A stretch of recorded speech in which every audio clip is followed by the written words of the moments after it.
Today, we have a special guest. He's been here before, and we'll talk about that. But he's a coach, he's a leader, he's a mentor and influencer. He loves our community. So today is episode 200. This is Conversation with Buddy, and I'm your host, Buddy Puckett. If you haven't gone back and listened to episode 100, before you listen to this one here, I'd probably suggest you go back and listen to episode 100 so you get more of the context. Today, we're going to introduce our guest. His name is Mr. Jacob Espinoza. Welcome. Thank you for having me. Glad to be back. Dude, welcome, man. I love the Magoo's sweater, man. Thank you. St. Patrick's Day all year round at Magoo's, I think. So you've gone there one time and you got that sweatshirt? Yeah, I've been to Magoo's more than once. Okay. Yeah, I went there on St. Patrick's Day, probably most recently, and they had these hoodies for sale. No kidding. And they actually didn't have my size, but my friend got a hoodie. Okay. And I let him know, I was going to get one, but they didn't have it. And so he's like, hey, do you want mine? And so he just paid him what he paid for the sweatshirt and took it off his back and wore it that night. Yeah. All right. I like it. Yeah. I like it. Yeah, I've actually never stepped foot in there yet, and I need to go there and just check it out. Yeah, so, staple of Salem. Totally. Well, hey, we're going to dive in. Yeah, for those people listening now, if you haven't heard episode 100, this is episode 200. Go back and check out episode 100. You probably already know who this guy is. He's probably the biggest influencer in our city. Thank you. But there's probably a few people that don't know you. I think so, yeah. I think they'll get some context. Well, brother, we have lots to talk about, get caught up on. So what's been going on since we last met? 100 episodes ago. That's 2 years. 2 years ago. Yeah, that was about the time. What's Happening in Salem was just kind of getting started. We had some really cool momentum happening. I was kind of the new kid on the block. Yeah. And I'm not the new face any longer. I think now we've been doing this, there are more expectations. But it's been a lot of fun. I mean, the just community has been super supportive for the most part. It's been awesome just connecting and being able to support local businesses that are out there, especially right now where just being a business owner is so challenging with all the different things that you're facing all the time. But I'm just grateful to be in a place where I can shine a light on some of the positive things happening in Salem. No, I love that. Okay, so you, like I said, you started a couple years ago, What's Happening in Salem. You started with, 0 followers. How many followers do you have now? We're 42.8 or something like that. 1,000 followers, yeah. But that's just on Instagram. Yep. Do you have other platforms? So it's my personal page on Facebook. There is a What's Happening Salem group on Facebook. Right. That's not mine, though. That's not yours. It actually existed before the Instagram page. I didn't know about it until afterwards. Yeah. But so there's that page, but it's not ours. My content on Facebook's on just Jacob Espinoza, my own personal page.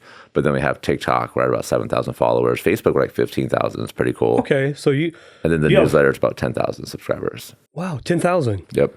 That's an email subscriber list? Yep. Yeah, we go out twice weekly. Tuesdays, I'll send out my personal send where I research a topic and kind of share my thoughts on it. Try to do more traditional journalism there. And then Thursdays is more of here's things happening in Salem this weekend. What was your vision for What's Happening in Salem? Why'd you start it? I want to hear more why. The why behind Jacob. Yeah, so the why behind What's Happening in Salem, it really was filling a gap of media in Salem. We don't have a local TV station. We're by far the biggest state capital that doesn't have their own local television station. And what happens is we kind of look at Portland when we get news. And the only time Portland talks about Salem is because someone got shot or stabbed. And I think it kind of impacts the way we see ourselves.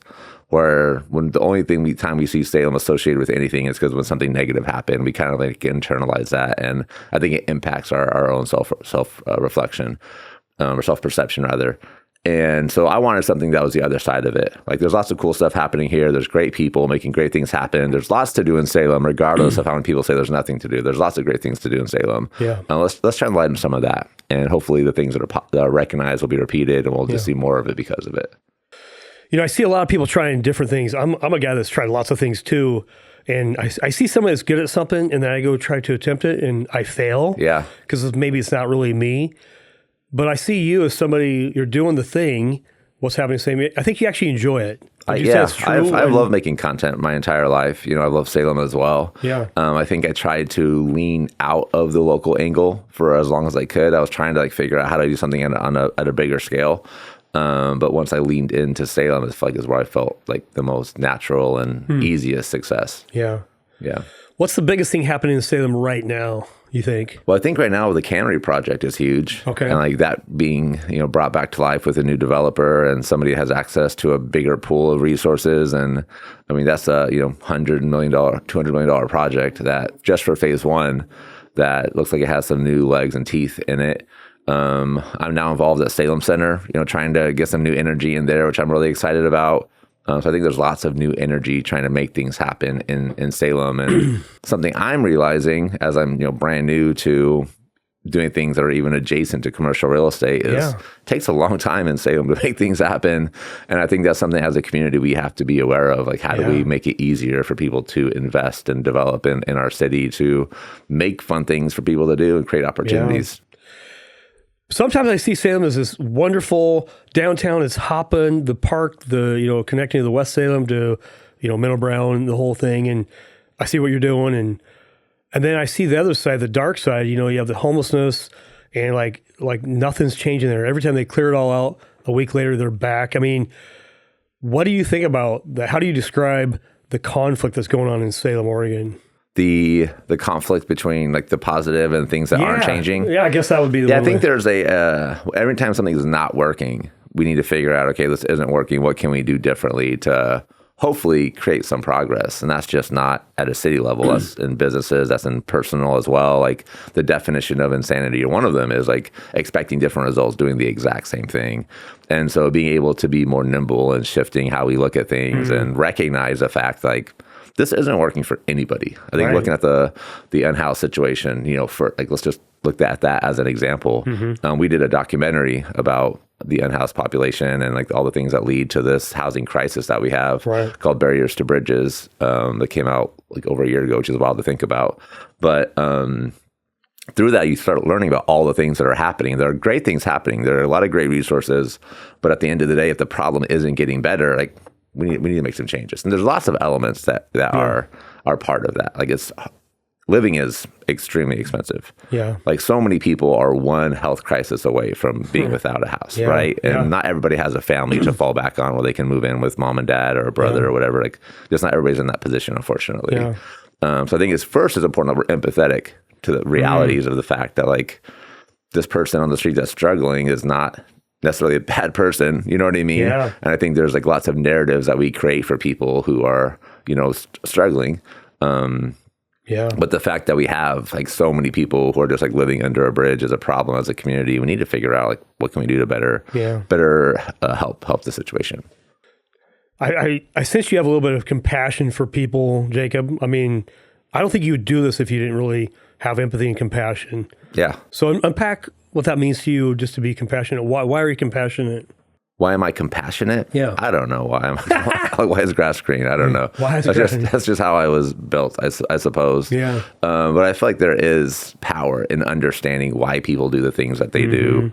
My friend Chris Panetta, he led the groundwork leadership cohort. Yeah. And something he talked about a lot was like how important it is to like really just take your barriers down, your biases down, and just like see someone deeply, for what they're doing, why they're making the decisions.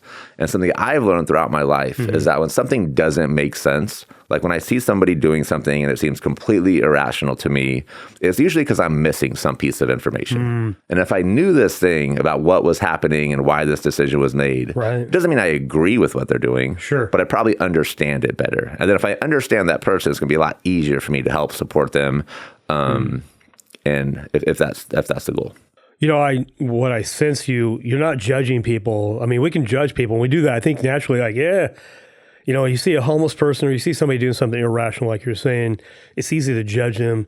But what are we missing? How'd they grow up? What was the influences in their life? Were their mom and dad divorced? Was there, abuse? And there's so much we don't really get that. I mean, I see grown men cry. They're 50 years old and they're crying about something that happened when they were a little kid. Yeah.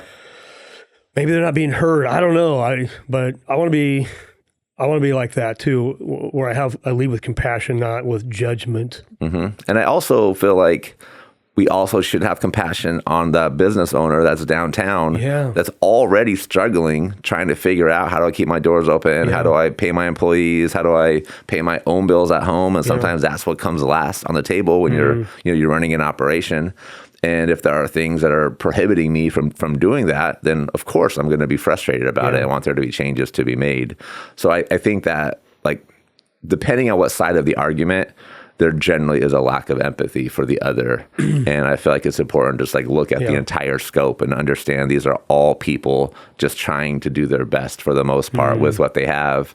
And if you've been in this situation where like trust has been broken with everybody that tried to help you, then, you know, maybe you're going to just kind of want to disconnect and be removed from society altogether. So I don't know. I think I think the hard part is we don't have the answer. There's not an easy answer. There are fixes for sure. Like if we just stop providing services, then like, you probably don't have as many people downtown because that's where the services are, where people are able to help, or North Salem, or wherever the services are. Like if we just remove services, then probably like we see less people in need. But I don't know. I can't say that I agree with that option. You know, I think sometimes that's where the struggle is like, would this fix this thing? Maybe, but it doesn't mean that it's right necessarily. Yeah. How do you partner with local business people? I think of a Rich Duncan. He's pretty involved in, I think they helped build out the Forge. Is that correct? The Rich did all that? Yeah. I don't know him personally. We were like, I worked at the chamber for a year and he was on the board, but I don't know if I ever sat down and had a conversation with him. But might be a great connection for you he's all in, you know. As business owners dealing with maybe city issues, the city may or may not be doing anything. So how does the business come alongside? I think that's part of it is like, as the people of Salem, and I would not say only business owners, I think as the people of Salem, if we see problems that are happening, we need to stop hoping the city fixes it and just figure out what can we do to make this problem better. Right. Yeah. We're pretty quick to say, oh, Jacob will figure that out. And someone else will do it. Someone should do something about this. Someone should do something about that, but not me. I got other stuff. So what is it that, what is each individual, you know, if we see something, what are we going to do about it? I think that's the question. Instead of going, hey, you should fix it, what am I going to do? Exactly. Maybe it's just trash on the street. Just pick it up, put it in the trash. Like if we all just had that mentality, downtown would be so much cleaner. Do it in a sanitary way, right? But Hey, how are you involved with the Salem Center Mall? What's that about? So this is a brand new kind of project for me. Right. I'm the Chief Entertainment Officer is the official title. I saw that. I was like, So the focus is getting energy in the mall. When was the last time you were in Salem Center? Long time ago. I would say when Nordstrom's was around. There you go. So for some people, a few years. So it's been a while for a lot of people. And so we're trying to change that. We're trying to give people a reason to come back into Salem Center. And I think it starts with giving people things to do. Like we have this huge open space in a city where it rains 9 months out of the year. Let's just figure out a way that we can keep people in there, give people things to do. We're probably not going to get big retailers back in Salem until we get some energy, right? But that's not going to be the first step. That's probably the last step after we have the door spinning and people are coming in. So let's fill it with things to do, options for people to come have fun. One idea we're kicking around right now is like open skate nights. Like let's just let people roller skate around the mall. And, so we're talking with some people who can maybe run something like that. We really want to bring in community builders. People have, been active in creating spaces and giving people things to do. Let's let them use Salem Center and figure out, how do we, allow this space to be used in new and creative ways. The more people we work with, trying different things, gives us more shots at goal. And the things that work, let's keep doing it. The things that don't, we can kind of check it off. But we're asking ourselves, like, what would Savannah Bananas do with Salem Center? You know what I mean? And something I learned about their story is that, like, they just try new things all the time. Right. They're not afraid to fail. Like, let's just try something. Let's see how it works. Let's, understand, like, the hidden talents of the people on our teams. And let's find a way to showcase some of that. And so we are really trying to take that approach with Salem Center and let's try a lot. Let's see what works. Let's get some energy in there because when people are in there, it's going to be a lot easier for a business owner to be like, there's people here. I could probably sell them some stuff. Right. Yeah. What would you call that group of people? The Savannah Bananas. Savannah Banana. I don't know about them. It's a baseball team that kind of has like taken over. It's wild. Like they fill like football stadiums for these like not quite MLB level, but it's more of like an entertainment. Like there's always something going on. Like the baseball players are doing dances out in the field or like trick plays and they have lots of like choreographed things that are happening. They just signed a deal with Disney Plus. Like they're streaming all of their games on Disney now, which is kind of wild, but it's like an event. Like there's like, you have to sign up for a wait list to have a chance to get a ticket. And like people will like get a ticket to a game like in Reno, and like you fly to Reno to watch this Savannah Bananas baseball game. Okay. And it's just, it's wild. Me personally, it's not my thing. Like I don't understand it, to be honest. Okay. Like I don't quite understand the like the appeal, but everybody else in America seems to. It's working. Exactly. Yeah. That's interesting. Yeah. I know. I see stuff and like, I don't get it, but it's obviously working. Yeah. I'm trying to figure out how, why. 100%. Yeah.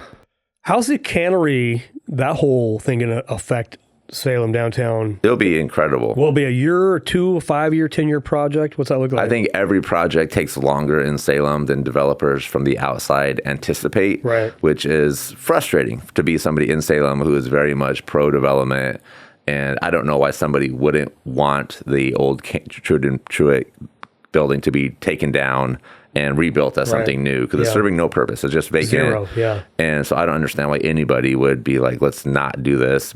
And I don't know if anybody is, but there definitely feels like there's lots of barriers in development in Salem that aren't necessarily there in other cities, which makes us less competitive, or can make us less competitive when people are looking at places to invest.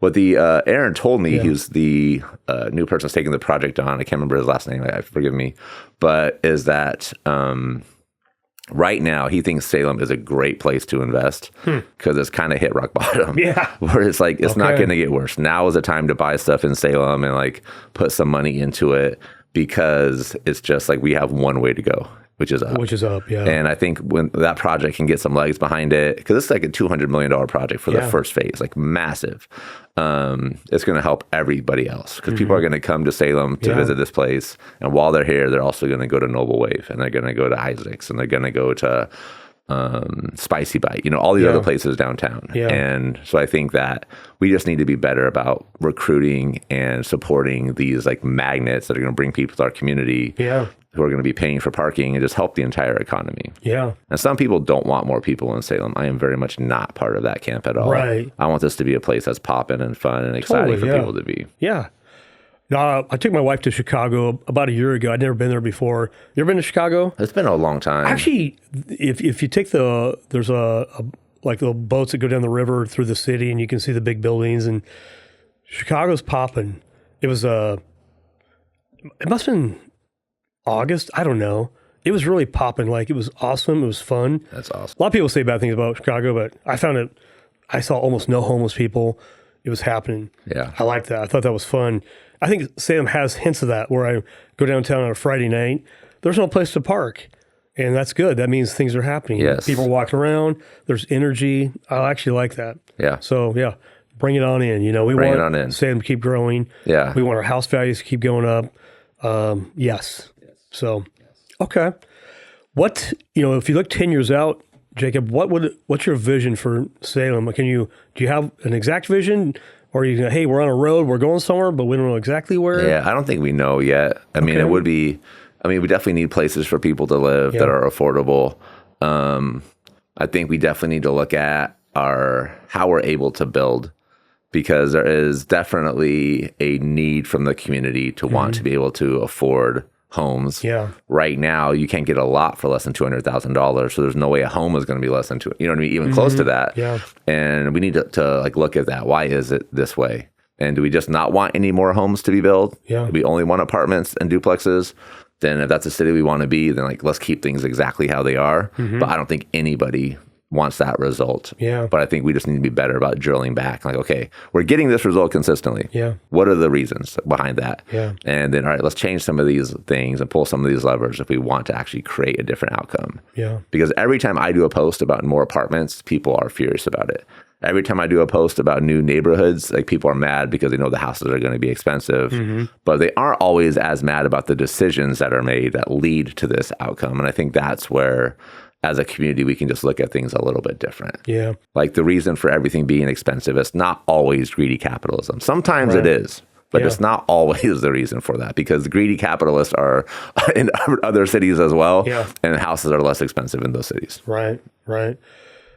But too, people are seeing the outcome of what's going on, apartments or expensive houses.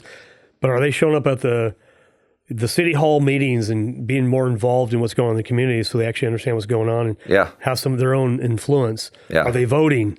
Around 20% of people are actually voting right now. Yeah. It's not good. It'll be interesting because I feel like there's been a lot of conversation around this recent local election. I'm curious to see the voter outcome, and hopefully we've played a role in any increase. Yeah. If it's decrease, we didn't play a role in that. That wasn't us. But right. So how do you think you're playing a role in getting more people to vote? Well, hopefully more people are just interested in the things that are happening. We've actually taken a step back from politics altogether. Yeah. One, because I didn't feel like I was doing a great job with it.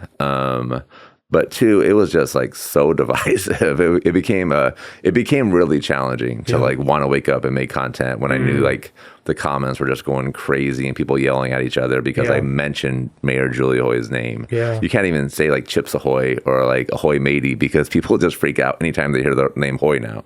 That's kind of a joke, but it became a lot. Yeah. And so we just like, all right, I'm just not going to talk about it. Yeah. And when I would have politicians on the podcast, I'm just a nice person. So I would be welcoming and friendly. Yeah. And I wouldn't really ask the hard questions, which I think did a disservice to what we were trying to create. But that's just not what I want to do with my time. Right. And so I've kind of taken the option to like, let's just step back for now. Maybe at some point we'll revisit it and come back to it with the experience, and maybe it'll be somebody else that kind of has that role. Yeah. But I just don't feel like it's going to be my personal role in that world. Yeah. Because there's so much to know about politics when you're trying to do it well, and that's definitely not where I spend my time. Yeah. Like, I think I know more than most people, but I definitely don't. I would not consider myself an expert at all. Yeah. If you're viewed right or left, whichever side you're on, you're an enemy of somebody. Yeah. And it was interesting when people started like calling what's happening in Salem a Julie Hoy propaganda page. She's been on my thing, like she was on the podcast once. Yeah. I think I've posted like 2 videos of her. Yeah. Vanessa's been way more prevalent on our platforms. So I kind of understood why people would think I was biased that direction. But anytime we did something, I tried to be thoughtful and intentional about making sure it was just, fair. But people would think that I was against them because I wasn't declaring where I sat. I wasn't declaring my opinion. And so people would always, I think, take that as like, oh, he's probably against me then, regardless of where they were at. Well, it's interesting. I do this podcast, and I started out as a podcast because I just want to interview people. Then as time went on, I was like, I want to hear people's story, their faith journey, the good and the bad, of life. And then, it's a Christian podcast, which, there's some truth to that. But then people are like, do I have to be a Christian to be on your podcast? No. Yeah. I mean, you're a human. You believe what you believe. I don't know what you believe, and that's fine with me. So no, I've had... you name it. I don't have a list going, oh, what are you? Nope. You're welcome to be on my podcast. I want to hear your story and your journey. I love that. It's your story. I'm not going to change people because I am who I am. Maybe not. Yeah. So I feel the same way. But it's a fine line to impose my opinion, my beliefs on other people, and also just allow people to speak and tell me what they believe. Yeah. So we all hear what's going on. So I love it. Yeah. And 2 years doing this is incredible. You're headed, or 4 years. Which is incredible. Showing up most podcasts. Like if you make it past 5 episodes, you're top like 80% of podcasts. Is that right? Yeah. Because so many people do 1 or 2 and like, I'm done with this. And it's like staying the road is incredible consistency. And it's just another case of like somebody deciding to show up and do something. And the thing is, I just like doing it. There you go. I make no money doing this. There you go. Like it cost me money. Yeah. But I didn't do it to make money. It wouldn't be bad to make money. I'm not against that. Trust me, if you can show me how to get 42,000 people on my Instagram, I'll do it. Awesome. And I know you could. I could help you a little bit. Yeah. But that's not really why I did it. So I always have to be careful. Like, I've been doing mortgages for 28 years. 4 or 5 years ago, I'm going to quit mortgages. I'm going to become a coach. I got licensed to be a certified coach. Yeah. And I was going to just segue into that. And I've been a mentor of men for, as long as I've been a believer, for about 30 years, which means I also get mentored. So it's not like I only show up to mentor, but I get mentored as well. So mentoring to me is the free version of coaching. And so when I started becoming a coach and getting paid for that, I'm like, it honestly didn't feel right. Like God's called me to mentor men and be a mentor and to be mentored. Why should I be making money to do that? So really, there's nothing wrong with coaching. People get paid for coaching. I'm sure you do as well. But for me, I just wanted to do it because I wanted to. So I love it. Anyway, that's good. You have a calling. Like sometimes you just have to listen to that calling of like, all right, it feels like there's something over here. Like, let me kind of like play in the water a little bit, and I don't need to jump in quite yet, but I'm gonna dip my toes in first. And if it's nice, like all right, maybe I'll go a little bit deeper. I think so many times people like feel that calling, and then they just stop because they want to like over plan. Like, what are people gonna think about me? My plan isn't perfect yet. I don't have enough time. I have this stuff going on, and the reality is you just got to jump in. Like you just got to figure it out along the way sometimes, just get comfortable in that space, because the perfect plan that's never acted on gets you nowhere. Right. And the truth is, like, you're not going to create that perfect plan before you get started. You're going to create that perfect plan with iterations and failures and attempts. Yeah. And I think in Salem, we just need to get better about being comfortable in that space and not being so freaking judgmental when people make mistakes and do things that aren't perfect. Or we go to a restaurant on opening weekend and the service is bad because it's the freaking opening weekend. Right. They don't have it figured out. They're doing their best. Yeah. I give them some grace. So. I think to your point, a perfect plan that you never execute it's worthless. Yeah. For me, I think you said it. I wrote down a quote, something like, you said, where did I write it down? Not afraid to fail. You know, I think we're all a little afraid to fail, if we're being really honest. But for me, if I go back, my first episode of my podcast, or the first time you did your first reel, I mean, did you blow it out of the water? You ever go back and watch the very first YouTube video ever made? It's like by the guys from YouTube, right? They're like... Yeah, they were like at the zoo. It was actually a dating site. Oh, that's right. Okay. And so it was a horrible, Yeah. But you got to start somewhere. Exactly. And so there's a guy on Instagram I follow. I liked his courage. He's a police officer. Him and his wife are in a lot of debt. And so in January of this year, he began this Instagram page to share his story. And it's very courageous of this guy. He takes he's out in his yard. He takes a chair, he sets it down, puts up his video camera, and he starts videotaping himself. He goes, I don't care. I don't care that people are driving by. I don't care. Yeah. Me and my wife, we're in debt, and here's what we're doing to get out of debt. And I'm coming public to let you know I no longer care. I don't need to keep up with the Joneses. I need to figure out my stuff. Yeah. And so I think I like that because he has more courage than me. Yeah. Because really, maybe I am a little timid on, hey, what's Jacob going to think of this? Or what's, whoever. But you know what? I don't care. Yeah. I want to get to the point where, yes, of course I care. I want to care that I'm doing the right thing. But if I'm doing what God's called me to do, the calling, and somebody doesn't like that, well, I don't know. I don't want to care about what people are thinking about me if I'm really doing what I'm called to do. Does that make sense? 100%. So yeah. How do you, Jacob, deal with that? I mean, you're I think it's a learned behavior like anything. Okay. I think you get better at basketball by playing basketball. You get better about not caring by not caring, by just like doing things anyways, right? Yeah. Like I think so one of the video that like kind of took me, just like put me on a different platform, like pedestal, I guess. Okay. I had like 8,000 followers at the time. Yeah. And I had this video where it's like, there's this 1 second like trend where it's like a beeping sound. You look at the camera, and then depending on your niche, like the caption would be a little bit different. So mine was like, I looked at the camera, the beeping sound went off, and the caption said, when I see people in Salem who don't follow what's happening in Salem yet. And I looked at it, I was like, man, am I really going to post this? Like, even for me, this is pretty cringe. But like, whatever. Because what I've learned through content is like, if it sucks, nobody sees it anyways. Right. And you might as well take the shot at the goal. Yeah, yeah. And so I hit it. I posted it. I got like 7,000 followers in a week. I posted it again 2 weeks later. I got like 4,000 more followers. The exact same video. How long was the video? It was literally 1 second.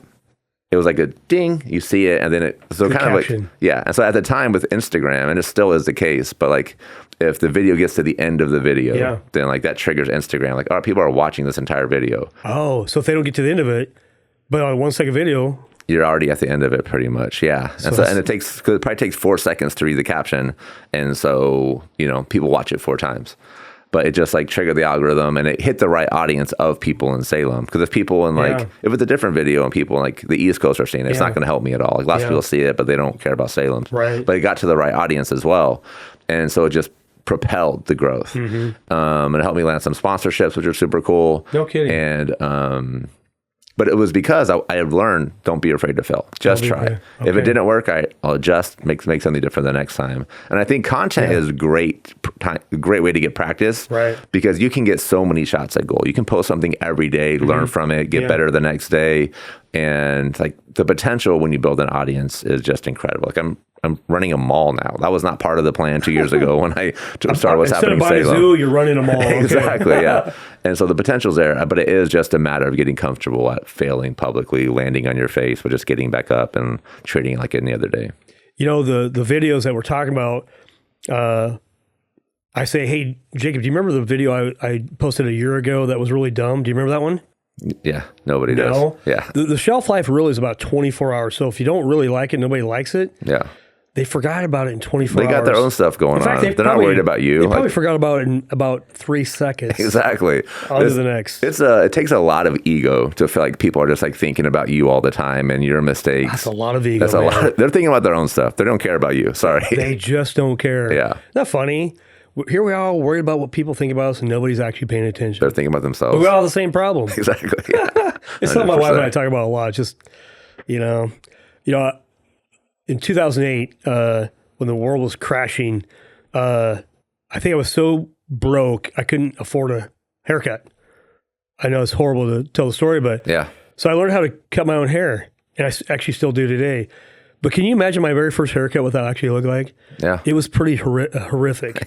And so my joke was, you know the difference between a good haircut and a bad haircut? About 2 weeks. Exactly. or wear a hat. Who cares? Yeah. Point is, nobody cares. Yeah.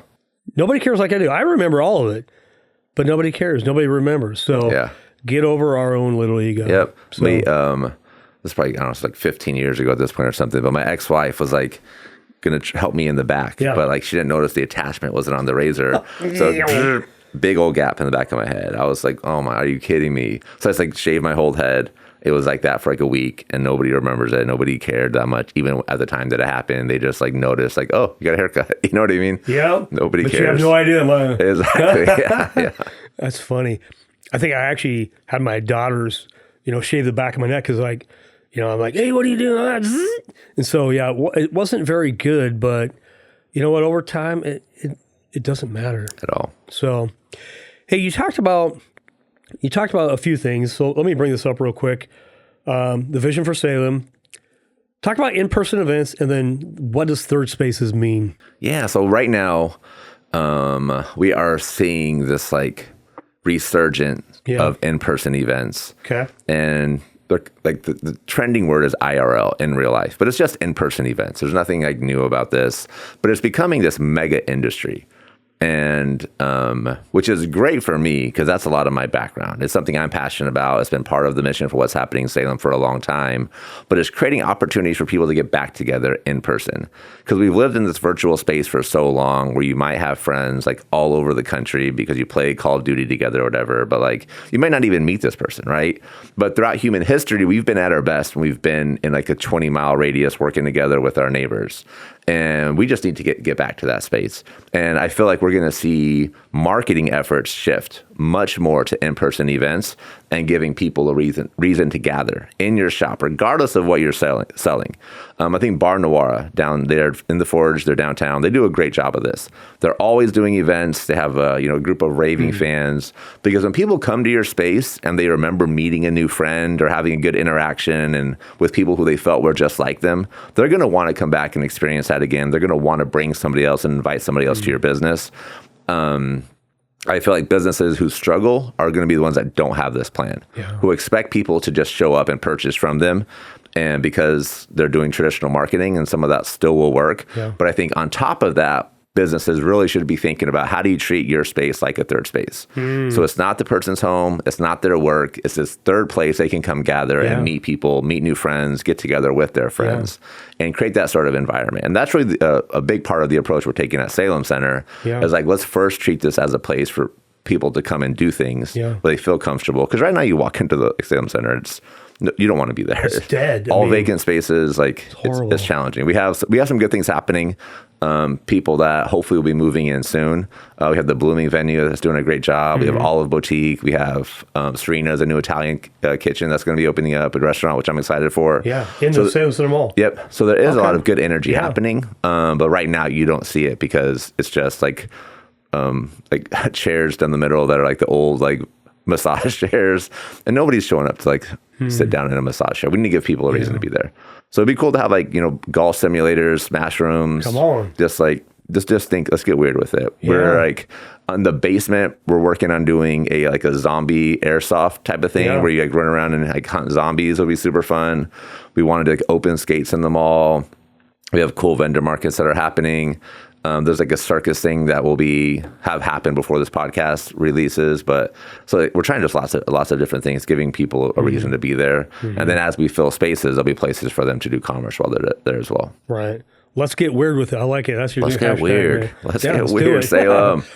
What's your? First of all, is there what 2 or 3 owners on the Salem Center Mall? Yeah, they're local. Yep, they're local. So they took it over about 2 years ago. Yeah. There's still a different company managing it till about a year ago, I believe. Okay. And so now they're managing the mall as well. And it is just like, let's figure something out. They own the Macy's building and the theater as well. Okay. They're trying to sell the Macy's building. It looks like we might have a few operators to help out with the old theater space, which will be really exciting for Salem.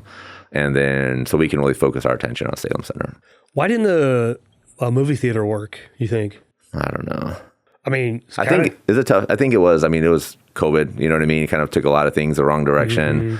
I don't know if they had invested in it, since they had originally purchased it. Yeah. So, I mean, I think the movie theater space has just been a challenging space for a long time. Yeah. I think Northern Lights has a great offering with like, $5 movies, $7 movies. You can get good food. That's great. Yeah. But people just aren't really going to the movies like they used to. Everything's streaming online. And well, there's not really the quality of movies out these days that there used to be. It's hard to invest in them. Yeah, I think that I think monetizing movies is changing, like how they can make money off it. Because you used to have a movie that would make a certain amount in the theater and then it would go to DVD. So you'd have this like new source of income. But now it's like streaming and you're not making nearly as much streaming as you would with a DVD, especially if it's like a hit, right? Right.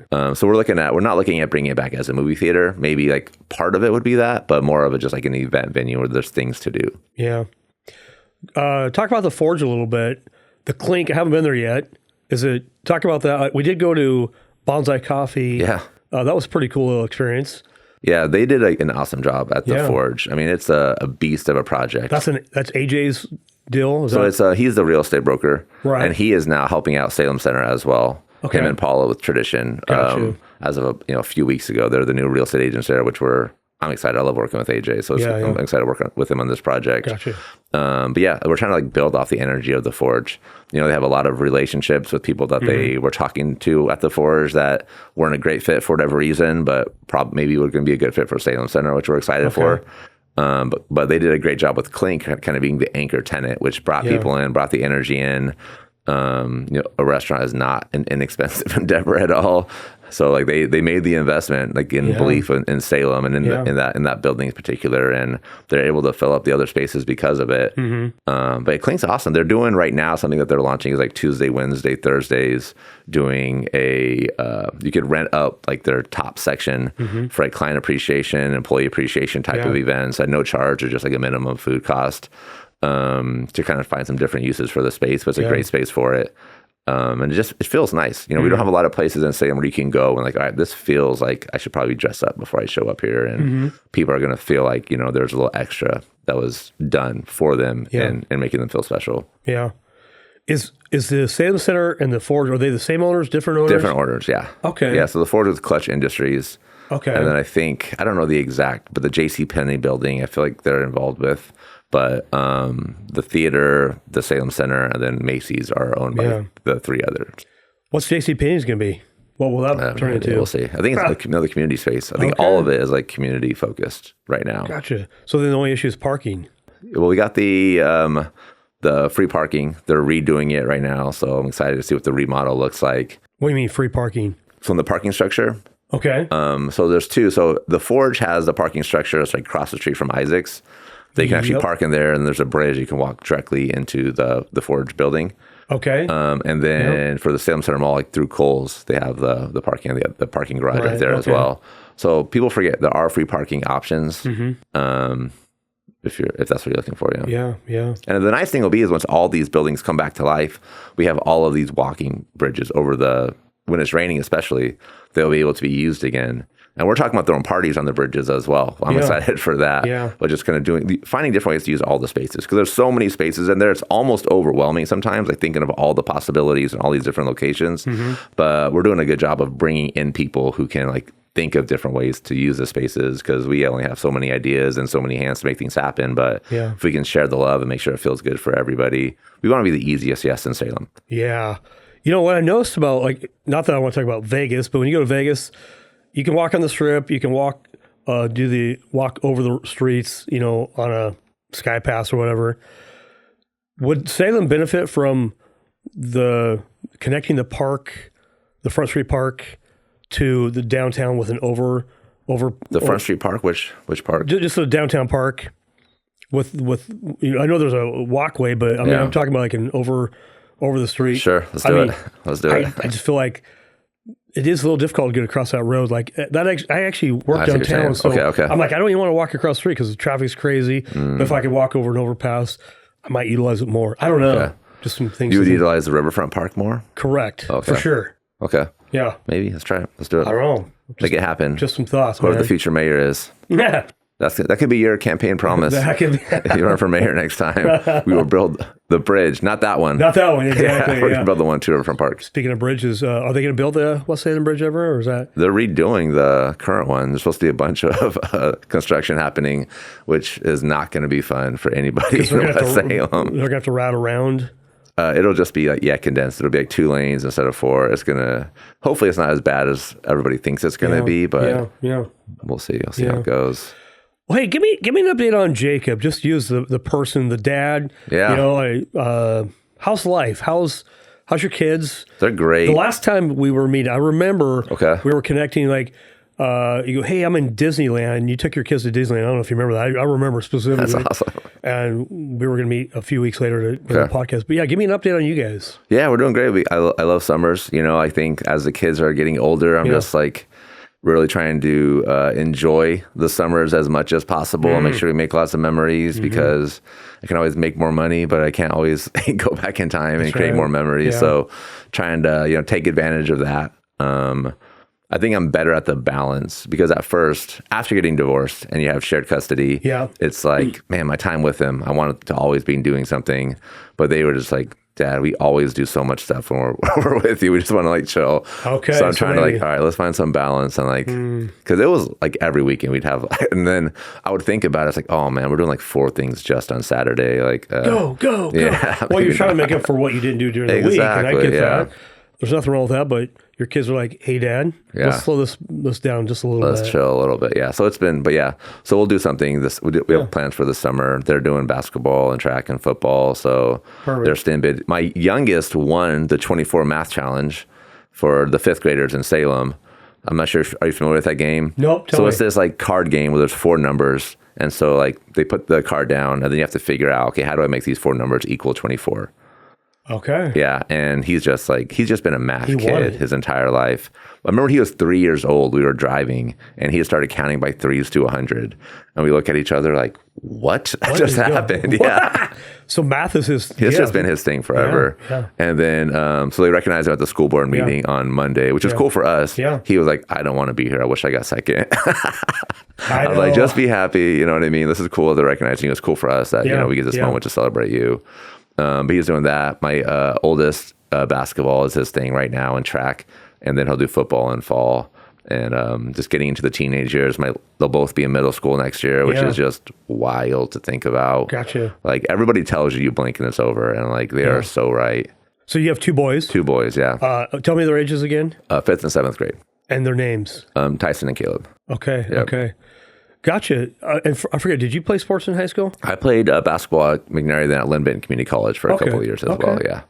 So that's my Gotcha. background. I'm coaching the 7th graders team. All right. And You're probably loving that. it's so much fun. Next year will probably be the last year, and then I'll pass the baton as they go to high school. Yeah, But yeah. I've kind of stayed with that group It's for like, a come on, Dad, while. move along, would you? Yeah. So I asked Tyson too, like, hey, would you want me to like be involved? He's like, I think 8th grade probably good. Yeah, And then do yeah, your thing. yeah. It's hard to be the coach's kid, I feel like too. So Yeah. No, I get that. How's life been since divorce? I know. And what have you learned? What's some lessons that, I mean, look, life isn't perfect. And by the way, I say it clearly, marriage isn't guaranteed, by the way. Yeah. What have you learned about you, Jacob? Looking back, hindsight's always 20/20. Is there any ahas like, okay, what is that? Yeah, because I need to hear that too. Yeah, I think the like the part about being single, it gives you a chance to kind of step back and be like, all right, what do I want? Because when you're in a relationship, it's compromise. Yeah. Especially when like you meet when you're younger. You know, we were like in college and you grow, you want different things. When you're in college, you don't really even know what you want with your life because you've never lived your life before. So I think like going through it and realizing, okay, what do I want with my life? And like, what does that mean I'm looking for in a partner? It does give you that chance to really like explore and like, all right, what does life look like for me? Like, what do I want this to be like? Dating is fun when you want to just like meet people, but then when you're like trying to find a partner, it can get extremely frustrating. And it kind of goes back to the failure piece, right? Like it didn't work. It's tough. You get emotionally connected to somebody, and like you're invested, and then it doesn't work out for whatever reason, and then you're like, all right, start from scratch again. And so I understand why people are just like, oh, I'm done. This is just too much. 'Cause I always hear people say that. I'm like, why? Like, I don't get it. But then you're like, oh, okay, totally makes sense. But fortunately, I've met somebody about a year and a half ago. And we've been incredible. Her name's Jessica. She has a daughter that's 6th grade, and her daughter is incredible as well. Exactly. Perfect. They kind of have the like awkward like boy girl middle school dynamic. You know what I mean? It's kind of awkward anyways. And plus it's like this extra person. So, but they're both incredible. So, it's been a blessing. You know, I love her to death. And it's just been awesome having a partner, somebody who like, I feel like understands who I am, the good and the bad. And it's kind of like, you know, I'm good with it. So it feels good. Yeah. We are who we are. I mean, look, we're not perfect. And is there marriage in your future? I hope so. Yeah, it does look like it's headed in that direction for sure. I think when you have kids, like there's that dynamic of like, all right, we got to make sure like we do all this graciously. And I think there's a balance between like listening to them, but then not letting them control all the dynamics. Because it's tough. I mean, you're a kid, you got your two parents who you love a lot, and then you're feeling like, all right, I'm kind of picking this person. Like, am I taking sides by being friendly to this person? And it's hard. I mean, so many kids have gone through divorce. So it's not like a unique, unfortunately, it's not a unique experience. And if I could go back in time and make it work, I would, you know, even to this day. But it's just not the reality of where I'm at. So he's got to kind of make the most of where we are at. And it was something I definitely kept in mind while dating is like, what would this person look like in the lives of my kids? Because if it's going to be that type of a relationship where we get married and we live together, like my kids are going to be around it, and I want someone that's going to add value and be, you know, somebody I want to be in their lives as well. Yeah. What's your relationship like with your ex? You guys have good parenting relationship? What's that look like? I mean, we don't talk a ton, but we're like we coach basketball together. She helped coach the 7th grade team. She played at Willamette. So you guys are there coaching together. I mean, so like we have we have a better dynamic than most. I feel like we're not like best buddies. We don't like go get coffee together. Right. But like, you can coach together. Yeah, we coach together. We can be in the same room. Yeah. I think it's important. I think so. I think it's good. I think we did a really good job of keeping the kids in mind. Yeah. There's things I would do different, of course, like after the divorce. But like I think for the most part, we did a good job of keeping the kids in mind and not talking trash about each other, you know, behind, you know, in front of the kids, which I see as like one of like the most like damaging parts of the, you know, divorces for kids. I get her mom, like, you know, a few months after the divorce, pulled me aside. It's like, the kids seem happy. I don't know what you two are doing, but like, it's working. And, you know, she appreciated that. Yeah. Because divorce is, like, I don't know, it's got to be one of the hardest things for a kid. Yeah. You know, hindsight's 20/20, right? Yeah. I can look back and go, man, I wish I would have done that and that and that and that. Yeah. How do you, Jacob, keep from going back and go, man, I could have done this and I could have done that? How do you not bring that into your life today? Because it doesn't serve you. You can learn from it, but just carrying around the negativity doesn't serve you well. Would you agree? I think you have to have those moments of like intentionally letting it go through prayer. I think just reminding myself how insignificant I am helps a ton. You know, like I'm going to die someday. It's part of life. I'm going to be dead. And like, I can carry this with me to my death, or I can just like take a deep breath, let it go, learn from it, keep going. Yeah. And so I think I've, through the years, I think I've done a pretty good job of that. Yeah. Having a short memory helps as well. Yeah. Well, what's a memory of a goldfish? You know, it's about 10 seconds. Yeah. You know, in the world of sales, that's what we talk about too, you know. Yeah. How do you not carry that into the future and just let go? And yeah, it's hard. I think a lot of people self-medicate. I don't care if it's food, drugs, alcohol, pornography, you name it. It could be working out. It could be lots of things, could be right? Running, out, you know what I mean? Yeah. And anytime we carry anything, we can learn from it. There it is. I wish I could change it. I can't. Yeah. But today I move forward. I'm choosing to live a different life. So we all have that. And I think about that, but I can't serve my wife well. I can't be a great friend. I can't be a good employee. I can't, if I'm worried about me, myself, and I, that's just ego. Yeah. Pride. 100%. Like if every time I hung out with my kids, I was like, I'm so sorry about the divorce. Like, let it go. Just move on. Focus on the present moment. How do I make this interaction with this person in front of me as impactful as possible? Yeah. What would you say your boys see differently in you today than they did maybe 2 years ago? I don't really know, to be honest. Yeah. I don't know. I don't know if they would say I'm happier. I don't know. More loving? Maybe. More present? I feel like with the kids, even though like the dynamic with me and my ex was never like a good, I would not even say a good relationship. Yeah. I think we just wanted such different things in our lives that it was hard for us to be together. But with the kids, like I felt like we did a good job of like showing them how much we cared, and we weren't really fighting. We were just ignoring each other. You know what I mean? Yeah. So I think that's kind of a little bit of a different dynamic. Right. But hopefully, whoever she ends up with, as far as dating and, with me and my partner, like they see like, all right, this is what a relationship should look like. Yeah. Are you still doing Bible study? I know you were leading Bible study for a while. I want to bring it back. I haven't. We were doing a weekly Bible study at the house. It was business owner, Bible study. I remember. And it was tough because like the attendance was like not consistent and made it challenging for me. And I understood. I was never mad at anybody because things come up and it happens. But it made it challenging to show up every single week with like, you might have 5 or 1. And I shouldn't have cared about that as much, but it kind of like, I got to a point where I was like, I'm just going to hit pause and then, it's tough to balance all the priorities. Yeah, no, I get Another that. thing I was doing every month for a while was like just dads, like, hey, we're going to come over, bring some food, bring some drinks every month. And that's something this summer I'm definitely planning on bringing back. Okay, yeah. But it's just, I feel like that's something we just need more of when you think of like third spaces and making people feel invited. It shouldn't always revolve around a business. If you're a business, like you should have this as part of your plan for sure. Yeah. But as people, like let's just invite people to our house, bring a drink, bring something to eat, and maybe I invite 12 people, 3 of them show up. But like that's going to be a good night with 3 people who want to be there, maybe didn't have a place to go otherwise, and you're going to get something out of it as well with the connection. Years ago, I had a mentor around the crash of '08. I had this mentor in my life, and business-wise, basically let's say you invite people to a meeting, a group, or whatever, a Bible study, doesn't even matter, and you invite 10 people, 100 people, whatever. He goes, if one person shows up, that's good enough. And so we have a Bible study we've been doing for a decade or so. Me and a couple other guys. We started out a long time ago, just 3 of us, and then we'd invite one person, and one person, and people would ebb and flow, and ebb and flow, and ebb and flow. And today it could be 3 people, it could be 18 people. We've had both. We just never know. Yes. So I get it though. Yeah. But if one person shows up and we make a difference in the lives of one person, 100%. It's perfect. That's probably how I was getting more out of it than anybody. You know what I mean? It's Teacher always learns more, man. Yeah, it's just a great conversation. I was never the teacher in these rooms. Oh, you weren't? No. Who's your leader? We were just kind of, we would have a conversation. I think we had, when it worked well, and this is actually, I never thought about this, maybe not recently at least, but we had like curriculum we were going through. Yeah. Or I can't remember the name of it. You've probably done it before. Yeah. But we would read like a verse and there's like a list of questions that we would kind of talk through. And so and there's a video we would watch as well now that I think about it. So like the Better Man series? It might have been. I can't remember what it was called, to be honest. But that could have been it.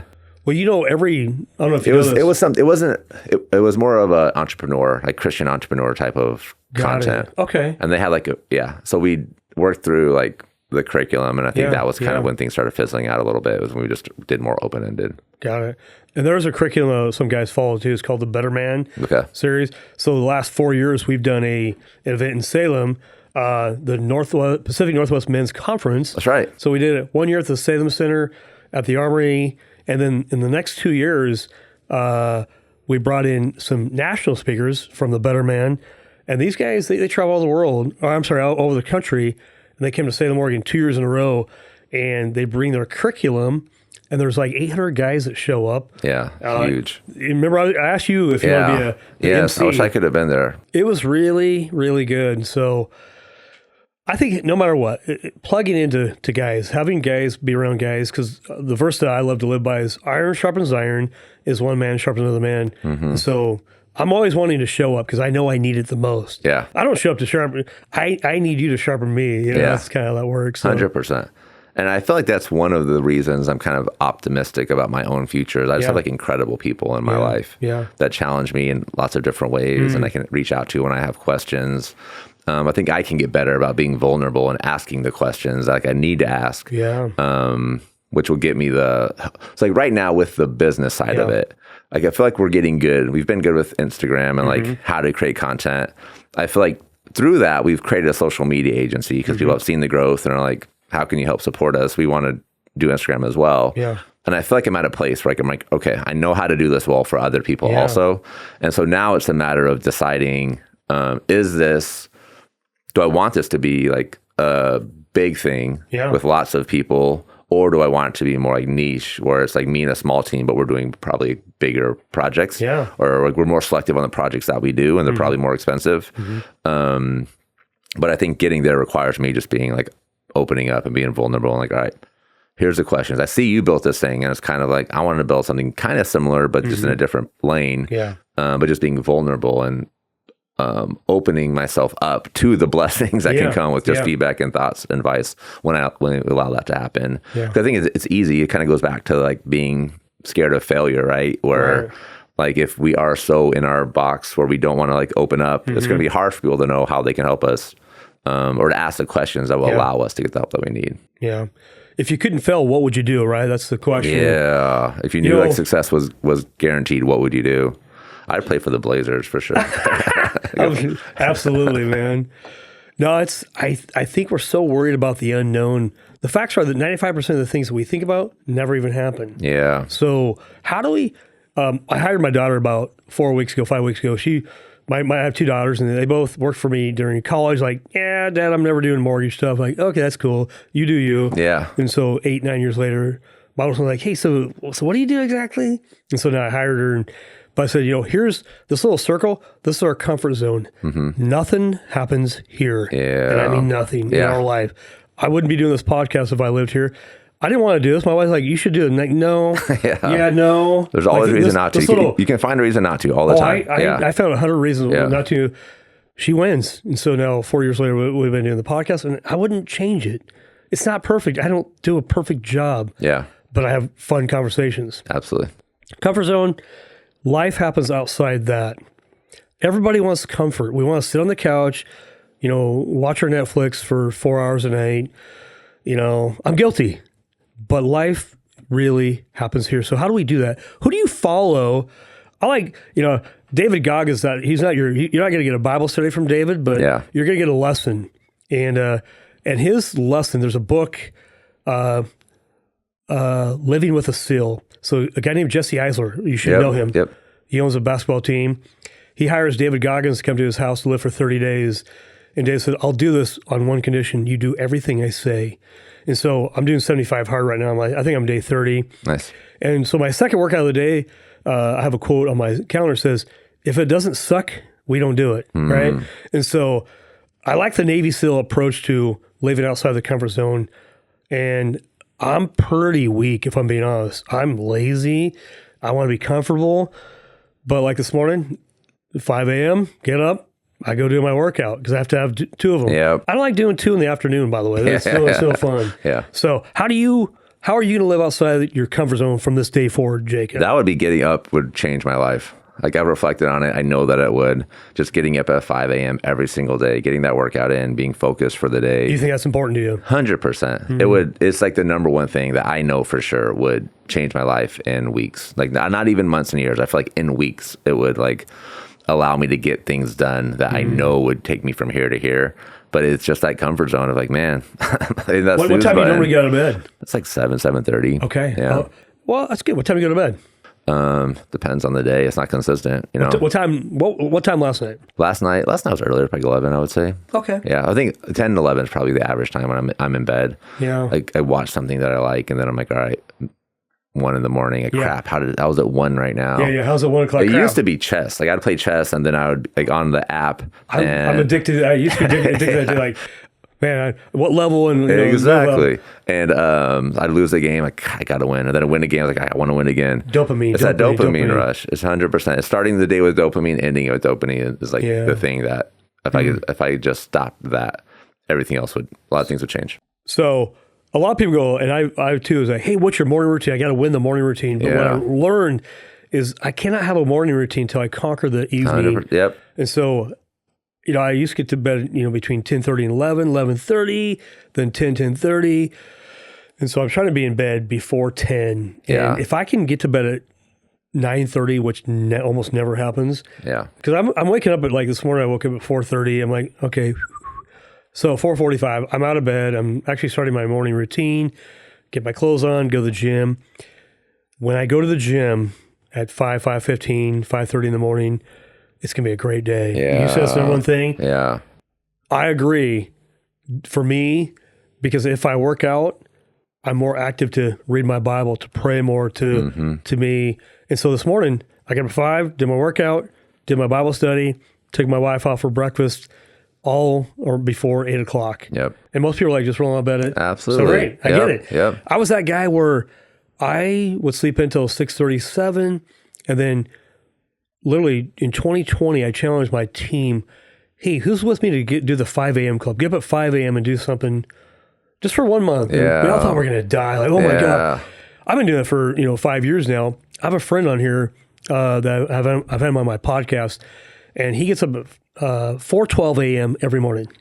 Every morning I get a text, almost every morning. That's awesome. We have a little group text. Yeah. And so he's that guy. But his quote is, never miss a day. I hate him. Yeah. Because I'm not that guy. I'm like, well, I can miss today. And 2 days ago, I decided, it was Wednesday morning. I think I'm just going to just relax a little bit. Well, then I'm doing 2 workouts in late afternoon because I missed 1 in the morning. So that's fine. I did it. Yeah. But I didn't enjoy it. Yeah. So. Yeah. Good job. Something I'm thinking about while you're talking for some reason is like the value of experience and just hearing people like, all right, you've been through it. You have a roadmap. We can follow this. But then I think also like challenging yourself, like, all right, but how do we think just a little different? Because I like where they headed, but I don't necessarily like exactly where they landed. How do I just like adjust this course just a little bit? Well, case in point, what do you mean? Like, so, this is a complete tangent from what you're talking about. I love it. But This is good. But I was thinking about like commercial real estate in Salem. Yeah. And like so many people are just like burnt out and exhausted. Like nothing's going to work. It's so hard to get things done in Salem. And part of me is like, man, am I stupid for believing in this project? You know what I mean? Or is it just like, I know that like with their skill set plus my skill set and these other people we have on the team that like as a collection, we can make something happen that probably hasn't happened. Not only in Salem, but maybe anywhere. Like I think we have a potential at Salem Center Mall to like write a script of like what people can be doing that doesn't require a $200 million renovation. Because if you look around like America, like a lot of the malls that are thriving, they've gone through that process. We need some money invested in it probably, but like maybe it doesn't have to be nearly that amount, and we can like make cool things happen with the spaces that are available. But it just takes like this extreme amount of optimism sometimes to like see past and some people look at it as being naive, and like that's okay, because I'm probably going to get more done being naive and extremely optimistic than I'm going to be like listening to all the naysayers. You should be a realist, I think, you said, doing the same thing over and over again, expecting a different result is insanity. I think commercial real estate, mortgage lending, life, we've all lived pre-COVID. And well, I used to do it that way 20 years ago. Yet the world has changed even as of yesterday. And so God gave us a mind. God created us in his image. Do you know that? He created us in his image. Guess what? He created you to be creative. I wouldn't even call it being naive.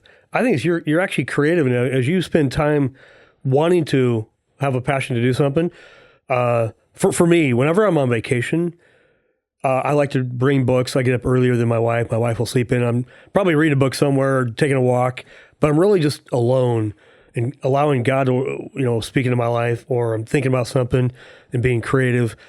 But that's where I get my greatest thoughts, and I jot them down on my phone and then figure out a plan. Sometimes I do, sometimes I don't. But the goal is that I put action to that thought. I think that's the most courageous thing you could do. God's called you to, he's created you a certain way. Then why don't we fulfill exactly the ways you can live in fear and just live inside your little bubble and do nothing? You can do that if you want and be naive, or just worry about what people think of you, or just, you know what? No, I'm not doing that anymore. Absolutely. What day will that start? That'd be the question for you and I is, when will we begin to live that way?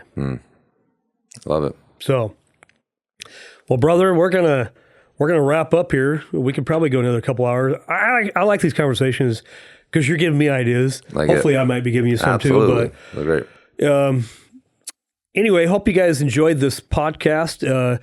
Jacob, if somebody want to reach out to you, I mean, I know how to find you. I've got you on my phone. But there you go. How do people connect with Jacob? Because I bet you like to connect with people. I'm just guessing. Yeah, I love it. Yeah, What's Happening Salem. Shoot me a DM on the Instagram page. So DM on the Instagram page would be your best. Yeah. Or email jacob@what'shappeningsalem.com. Okay. Those are probably preferred because I have help now monitoring everything coming in. So helps me stay organized a little bit. Gotcha. Real quick, tell me about your team real quick. I want to hear about What's Happening Salem team. Yeah, so we have M. Chan, who used to write for the Statesman Journal. She's been kind of helping us behind the scenes, like getting organized, which has been very much appreciated. I'm somebody with lots of ideas. Yeah. You're a visionary, man. I get you. And so it's been great. And then we have Ernie, who's been writing the newsletter. We have Miguel now, who has been helping with a lot of camera work, especially for some of our social media clients. Yeah.